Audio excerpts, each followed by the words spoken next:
to thank each of you for participating in the annual Climate Change Educational Summit this week. The organizational mission of promoting collaboration among Michigan schools, colleges, and universities, and to provide climate education to students in our broader community is laudable. Climate change affects each of us and affects where and how we live, work, and play. It impacts the social and environmental determinants of health and access to clean air, safe drinking water, sufficient food, and secure shelter. Grand Valley State University has a large number of health professional programs, providing a talent pipeline for our region. Our talented faculty ensure that our students understand the linkages between climate, health, and justice. Today, we have an esteemed colleague who will provide our keynote, sharing information and discussing health equity, the human face of the climate crisis. It is my privilege to introduce Dr. Lisa Del Buono, a diagnostic pathologist and the executive director of Michigan Clinicians for Climate Action. Dr. Del Buono graduated from medical school at the University of Kentucky, completed her residency in anatomical pathology at the University of Michigan, and after her residency worked for the liver transplant team. She spent the majority of her professional career practicing in Traverse City, Michigan, utilizing her expertise in gastrointestinal and breast pathology. She played an important role in helping to establish the first interprofessional conference in breast health at Munson. In 2012, she became interested and concerned about climate and the rapidly changing and urgent collective action was needed. In 2013, she became a Citizens Climate Lobby volunteer. She did group leading and was a liaison to Representative Bergman and Senator Stabenow. In early 2020, she co-founded Michigan's Clinicians for Climate Action, a state affiliate to the Medical Society Consortium on Climate and Health. This organization uses the trusted healthcare voice to educate the public and policymakers about the health benefits of addressing the urgent climate changes. Lisa continues to speak and write publicly in a variety of venues, while at the same time mentoring her peers and health students about the role of the health professional in advocacy for climate justice and health equity. Let us welcome Dr. Del Buono and hear her presentation. Thank you for being here, and thanks for that introduction. And our objectives today is that we want to become familiar with the health impacts of climate change. This is going to be a little bit more granular layer lecture that deals with climate change as it is in Michigan, but can be extrapolated more broadly. And from the point of view from somebody who actually sees patients or did see patients, at least parts of patients. So we're going to talk about the health impacts of climate change. And I hope by the time you leave, you get a concept of how climate change can be a threat multiplier. And I'll explain what that means. I hope we can identify some of the systemic inequities that contribute to the health impacts of climate change. And we can understand how addressing climate change can be good for our health and the health of people we love. So when we think about the health impacts, I like to start with the health impacts of burning fossil fuels. And you can really, in my mind, divide them into two major categories. The immediate or direct impacts of air pollutants that come off when you burn fossil fuels. And really, it's a chemical reaction that leads to two types of air pollutants that we're going to focus on: ground level ozone and fine particulate matter. And these pollutants, importantly, fall out of the atmosphere very, very quickly. And then the second health impacts are those that occur from when natural occurring compounds like CO2 and methane, which are heat trapping gases are actually produced by burning fossil fuels, and they're present in the atmosphere in an equilibrium. So as we stop burning fossil fuels, what's going to happen is that equilibrium is going to have to rebalance, and that will take a little bit longer period of time. So we'll see immediate health co-benefits as the pollutants, the air pollutants come out of the atmosphere. It'll take a little bit longer to get equilibrium reestablished as the greenhouse gases come back to normal. Let's start with our direct impact, our air pollutants look, and we're going to start with a poll. So my question to you guys, the audience, is what is the biggest killer right now worldwide? Is it climate change, HIV, AIDS, tuberculosis, or air pollution? So the big winners are air pollution and climate change. And air pollution came out ahead, and that's exactly right. Both will be at some point in not the too distant future. Unfortunately, climate change will probably surpass air pollution. But right now, when we talk about air pollution, and we're talking about the combined indoor and outdoor air pollution worldwide, it kills more people than TB, malaria, and AIDS combined. So that's a startling statistic. In 2018, fine particulate matter, that's one type of air pollution, killed about 1 in 5 to 1 in 10 deaths, or were responsible between 1 in 5 and 1 in 10 premature deaths worldwide.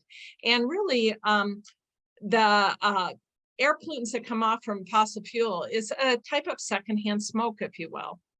And they're produced when nitrous oxide and sulfoxides that come from power plants, heavy industry, and heavy traffic come together with some natural occurring compounds, we're calling volatile organic compounds, and heat and sunlight, importantly, especially for ground level ozone, produce these two air pollutants. So we're going to start first with looking at fine particulate air pollution.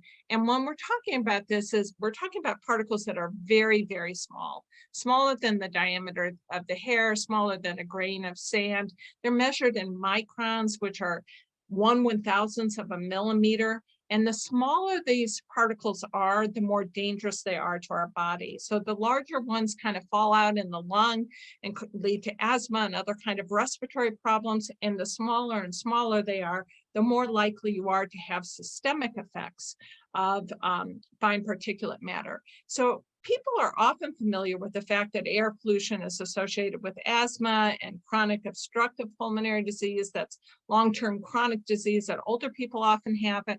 But what people are less aware of is that they actually lead to premature death. And we talked about worldwide, about 1 in 5 and 1 in 10 deaths are attributed to air pollution.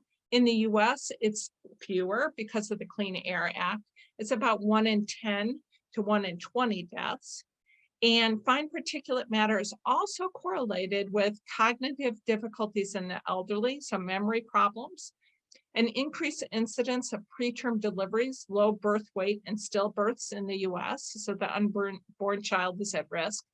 And there was a recent Harvard study that said if you, in fact, were infected by COVID, your chances of dying from COVID go up as your exposure to fine particulate matter goes up. So the impacts of fine particulate disease is much greater than a lot of people appreciate. In terms of ground level ozone, we're really talking about the major component of smog. We're not talking about stratospheric ozone, which is obviously a good ozone and we want to keep around. We're talking about ground level ozone. And one of the important points to make in terms of health is that as temperatures increase, you'll remember that chemical formula I showed you at the beginning. Sunlight and heat are major contributors. So we will see more poor air quality days as we have higher temperatures. Ozone levels go up. Now, what happens in the lung when we breathe in ozone? Well, the American Lung Association describes it as a sunburn in your airways. And our airways are surrounded by muscle. And so they're just tubular structures that air passes through, and those muscles contract when they're irritated by ozone. So the caliber or the diameter of the airway gets smaller, and then it produces kind of a snotty mucousy like material. And that's essentially what asthma is. It's harder to pass air through those airways. It's called reactive airway disease.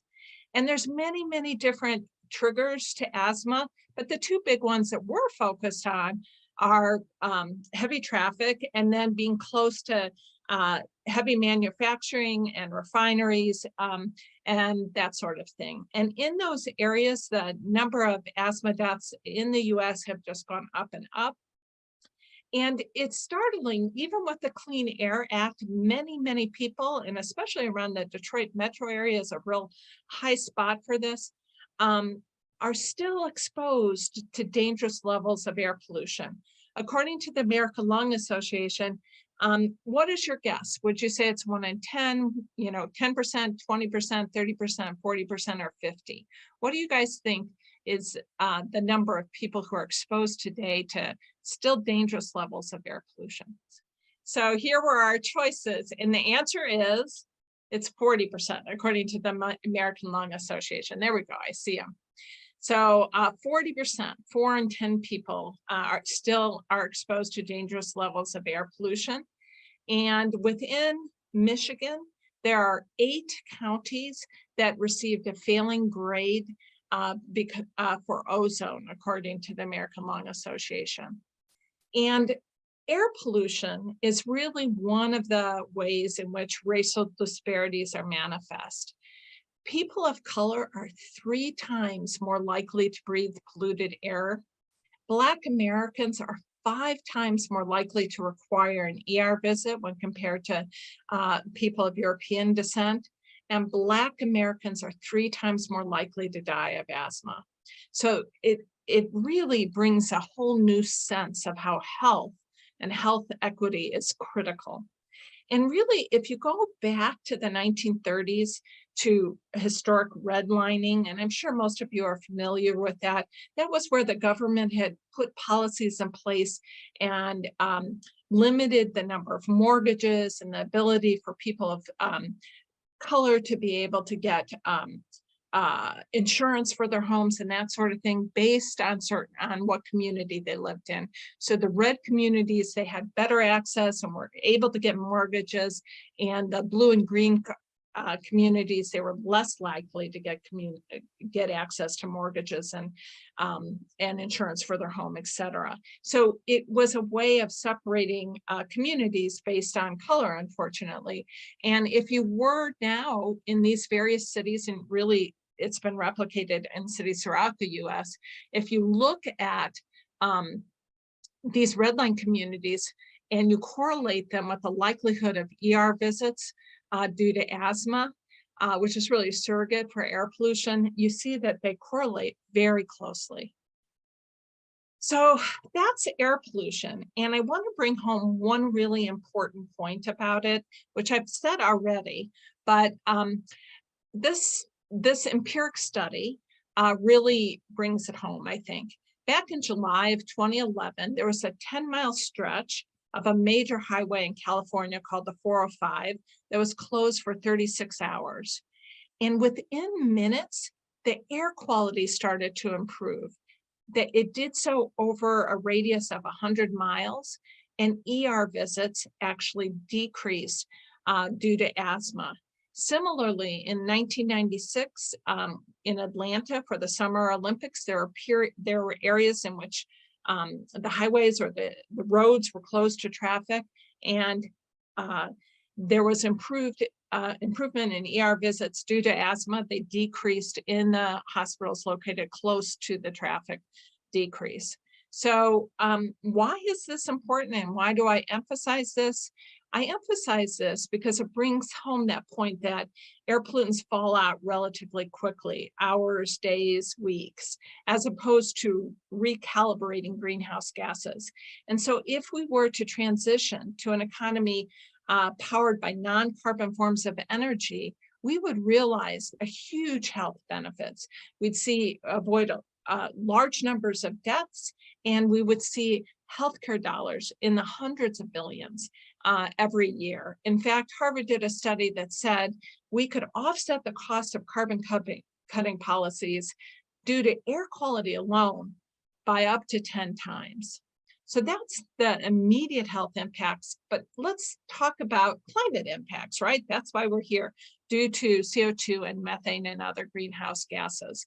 Well, we know that that the level of CO2 has increased exponentially since the beginning of the Industrial Revolution.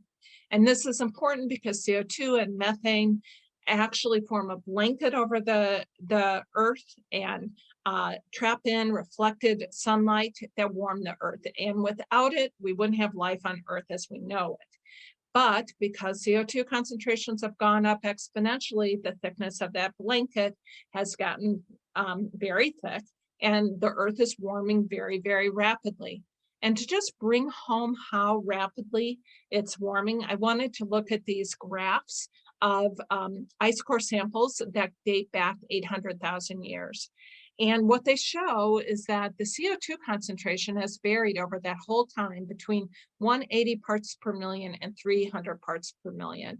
And as it goes up, temperature goes up, and as it goes down, CO2 goes down, temperature goes down. Now, we said that CO2 concentration has gone up exponentially, and in 2013, we reached 400 parts per million. That's the highest concentration of CO2 since humans have walked on Earth.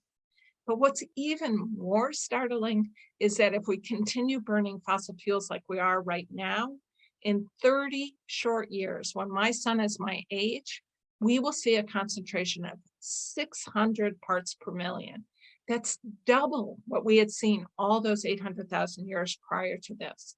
So it's the rate of change that is just too fast for life forms to adapt. And that's true for polar bears, which is, the iconic climate change image. It's true for birds, and it's true for humans. And health is that human face of the climate crisis. And the medical community gets this. Last fall, editors from over 200 medical journals issued editorials all on the same day to bring home the point that if our average global temperature gets above 1.5 degrees C, we're at about 1.2 right now, it will be what they called catastrophic for human health. And the Intergovernmental Panel on Climate Change, the world's experts on climate change, has told us what we need to do to stay under this 1.5 degrees C. We need to reduce emissions in half by 2030. And until this past year, the US hasn't been doing that great a job at reducing emissions. And I'll show you some graphs on that soon. So we're at about 1.2 degrees right now, 1.1, 1.2. Now here's one more startling point that I just became aware of. But according to the World Meteorological Organization, there is a 50% chance that we'll have 1 year of global annual temperature that might spike up above that 1.5 degrees C in the next 5 years. So we are getting close to hitting tipping points that really make a difference.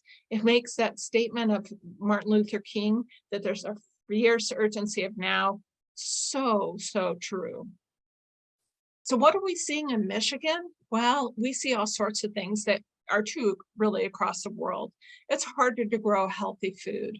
Our fresh water supply is at risk. This was Toledo's water in 2014 after a toxic algae bloom. Toxic algae blooms have always occurred, but they're happening much more frequently and much more intensely as things warm up. We have more extreme weather events than they used to. We have longer and wetter seasons that make ticks and mosquitoes that carry disease more likely to come in contact with humans. Our allergy seasons are longer and more potent. We talked about poor air quality and how heat affects that. And all of these things have mental health consequences. I'd love to delve into these in a lot more detail, but I'm just going to hit a few of them because of time. Now, this is a chart that was put together by the CDC that the take-home message is climate change can affect pretty much any aspect of our health.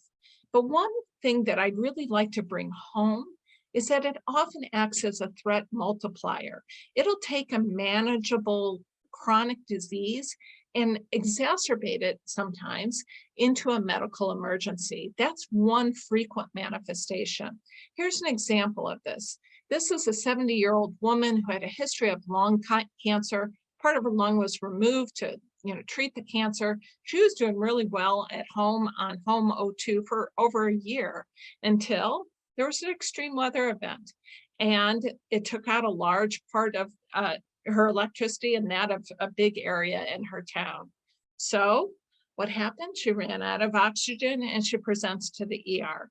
It's a simple example in which a manageable disease then becomes an emergency. Let's look at air pollution and increasing allergens. We've really been hitting air pollution hard, but let's correlate this now with allergies. We know that the concentration of pollen in the atmosphere will just go up as temperatures go up. It's projected to more than double. And that's because the plant is around longer and the amount of pollen that is being produced is greater. We've talked about ozone levels and heat.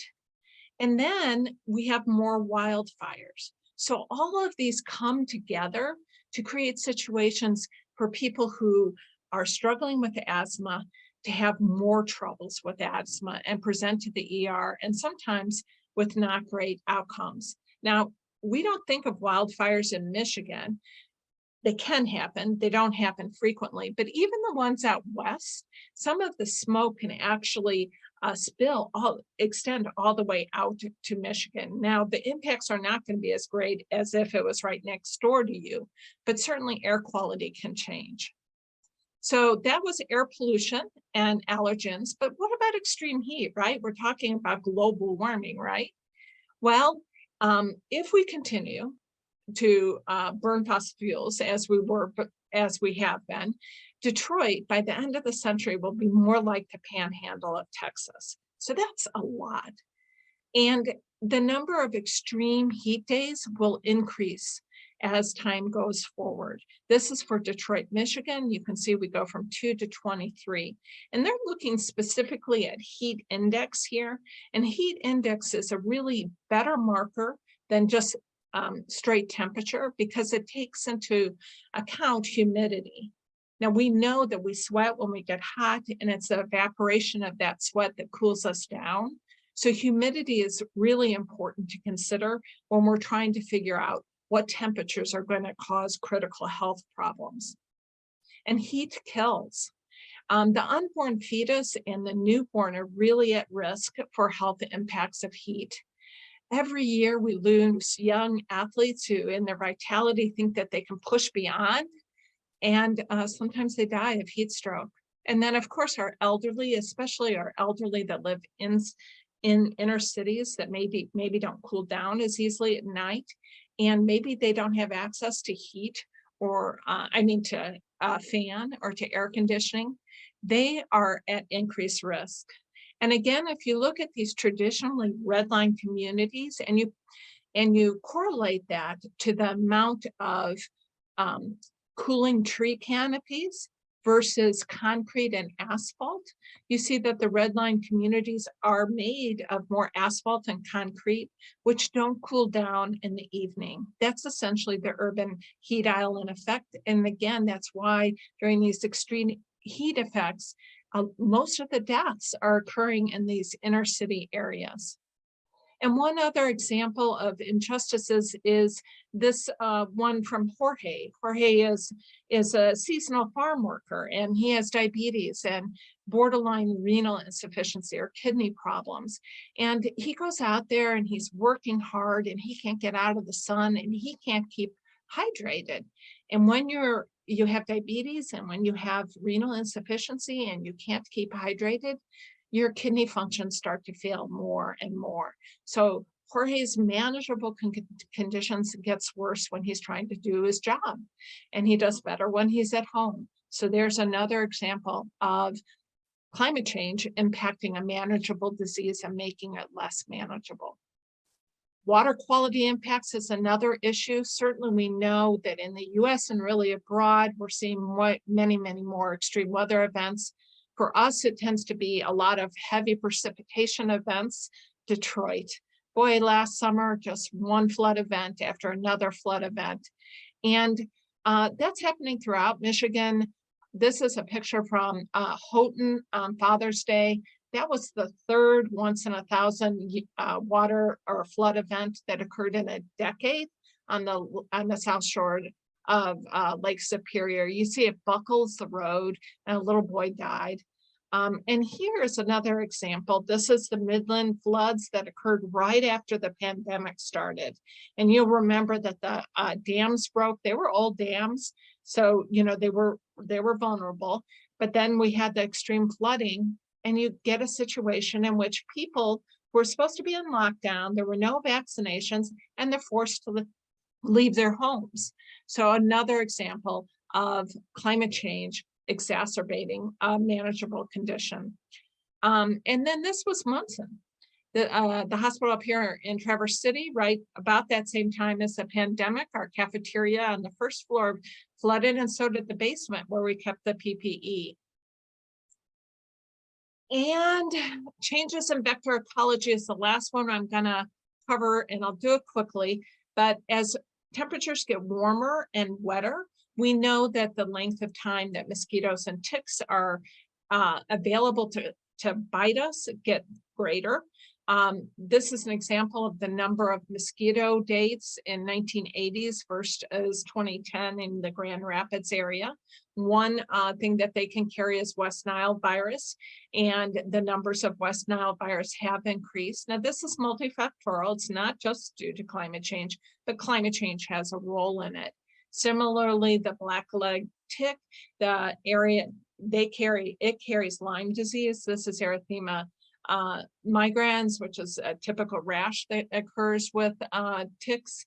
But importantly, the distribution of ticks has become greater as the temperatures have warmed. Again, multifactorial, but certainly climate is impacting that as well. So quickly, how many people now, after we've connected a few dots, think that they may have experienced a health impact of climate change? So we have about 23% yes, 26% a family member, 19% a close personal friend, but 30% actually think they haven't seen any health impacts of climate change. That's interesting. Okay, well, good. I was curious how that would turn out. Okay, now we have to go to the next part, which is equally important in my opinion. What do we do about the problem, right? That's the million-dollar question. Now, the Lancet Commission on Climate and Health says that climate change is the greatest public health crisis of the 21st century. They said that when the pandemic was going on. But importantly, they also say it's the greatest health opportunity. Now, why would they say that? Well, they say that because much of what we do to address the climate crisis is also good for our health. And that's true whether you're walking or biking to work, eating less meat, driving electric vehicles, not idling our cars. All of those things are really good for our health, and they're good for climate change. But doing it individually is not going to get us to where we need to go. We need policies in place that make the easy choice, the healthy choice, the environmentally friendly choice. We need those policies in place. But what does an effective climate policy look like? Well, in my opinion, it needs to improve human health. It needs to get our emissions under that 1.5 degrees C benchmark we were talking about. It should clean up the air. And it should protect those people who have been disproportionately impacted in the past. Hopefully, it's easy to administer and implement because we're just about out of time. And I would say at all levels of the government, it's really important that health and equity be a key core component of all of our policy making. Making money is not the bottom line, in my opinion. Health and equity is. So let's start with agriculture and our food. because that's one area we can make a huge difference. Healthy soils produce more abundant and more nutritious food. And we can have healthy foods if regenerative agricultural practices are put in place. Healthy soils absorb more water, and that's really important during extreme rainfall, and it leads to less runoff. And most importantly, it sequesters carbon. So it's a win-win-win, health and climate. We can electrify our homes and we can improve energy efficiency within our homes. Now, electric motors are more energy efficient than like the internal combustion engine. And inside, when we're talking about induction stoves as opposed to natural gas, it cleans up the air and that improves health. And electrifying our transportation system similarly improves the local air quality, which is really, really important from health. And it will also decrease emissions. But what's going to be really key with that is that we power those electric vehicles, not with coal and oil and natural gas, but with non-carbon forms of energy. So electric vehicles are good, but we need that economy-wide transition to non-carbon forms of energy. So we have made a lot of progress, but especially in the last year. Governor Whitmer has introduced the Michigan Healthy Climate Proposal. It's visionary. We need the substantive law to back that up. Congress has passed a bipartisan infrastructure package. The CHIPS Act finally signed the Kigali Amendment, which deals with hydrofluorocarbons, which is a really potent greenhouse gas. And during budget reconciliation, it passed the Inflation Reduction Act, which is our biggest climate policy to date. But it is not far enough. And these charts help us understand this. So they look at essentially our greenhouse gas emissions going from 2005 to 2030. And our target is to reduce these emissions in half by 2030, right? That's what will get us under that 1.5 degrees C. And we have seen some emissions reduction in time by itself without significant policy, largely because we have been moving away from coal. So that's really excellent, but it's not happening fast enough. Without the Inflation Reduction Act, it's projected that we could cut emissions about 27% by 2030. We need to be 50% by 2030. So we need to do more. The Inflation Reduction Act gets us to 40% below the 2005 level. Again, we need to be 50. So we're not far enough yet. This is great, but we need to do more. And this is where economists agree the thing that could take us over that finish line is a price on carbon. It would accelerate and catalyze this transition to non-carbon forms of energy. And the Lancet, all the way back in 2015, called it the single best way to inoculate against the human health risks of climate change. So economists agree it can take us over the finish line. It doesn't solve all the problems, but what it does is it amplifies effective complementary policies like electrification and energy efficiency. It spurs innovation towards a smart grid and new battery research, takes a huge chunk out of greenhouse gas emissions, would take us over that finish line, and it cleans up the air, improving health, especially to those who have been disproportionately impacted. So the bottom line is this: we can do this. And you can help. So how can you help? Well, talk about climate change, because people aren't talking about it. They're scared, but they're not talking about it. We need to be talking about it. 2, we can be calling our members of Congress, and Citizens Climate Lobby, which is one of the organizations that I'm involved with, has a monthly call-in campaign that will allow you to do that. And I can drop it in the chat. Join Citizens Climate Lobby. The last speaker talked about how much power lobbyists have, but we take that on. We are citizen lobbyists. We don't have money, but we have people who can talk with passion directly to their members of Congress, and we do more than any other environmental organization. It'll give you the skills to be able to do that. And if you're a clinician or a health professional of any sort, consider joining Michigan Clinicians for Climate Action. And finally, I encourage you to vote. Our policymakers, especially in the midterm, is going to make a world of difference in terms of whether we're going to make it over that mark or not make it over the mark.